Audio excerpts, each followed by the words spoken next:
Driving test നടക്കുന്ന അത്താണി ഗ്രൗണ്ടിൽ കുഴിമാടം തീർത്തുകൊണ്ടാണ് അതിൽ ഇറങ്ങിക്കിടന്നുകൊണ്ടുള്ള ഒരു പ്രതിഷേധമാണ് നടക്കുന്നത്. അവിടെ നിന്ന് അഞ്ജുരാജ് തയ്യാറാക്കിയ റിപ്പോർട്ട് കൂടി കാണാം.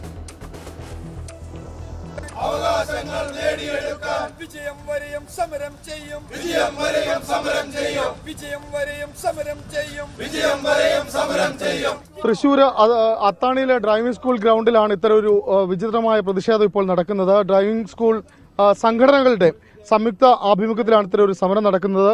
കുഴിമാടം അതിൽ ഇറങ്ങിക്കിടന്നാണ് ഇപ്പോൾ ഡ്രൈവിംഗ് സ്കൂൾ ഉടമകൾ പ്രതിഷേധിക്കുന്നത്. അശാസ്ത്രീയമായിട്ടുള്ള ഡ്രൈവിംഗ് ടെസ്റ്റ് സംവിധാനം പിൻവലിക്കണമെന്ന് ആവശ്യപ്പെട്ടുകൊണ്ടാണ് ഇങ്ങനൊരു പ്രതിഷേധം ചെയ്യേണ്ടി വന്നത്. ഇന്ന് ഞാൻ ജീവനോടെ കുഴിമാടത്തിൽ കിടന്ന് പ്രതിഷേധിക്കുന്നുണ്ടെങ്കിൽ നാളെ ഈ കേരളത്തിലെ ഡ്രൈവിംഗ് സ്കൂളുകാരുടെ അവസ്ഥ ഇത് മരണപ്പെട്ടുകൊണ്ട് കുഴിമാടത്തിൽ കിടക്കേണ്ട അവസ്ഥയാണ്. ടെസ്റ്റ് ബഹിഷ്കരിച്ചുകൊണ്ടാണ് കേരളത്തിലെ മുഴുവൻ ഡ്രൈവിംഗ് സ്കൂളുകാർ പ്രതിഷേധം രേഖപ്പെടുത്തിക്കൊണ്ടിരിക്കുന്നത്. യാതൊരു മാറ്റവും കാര്യത്തില്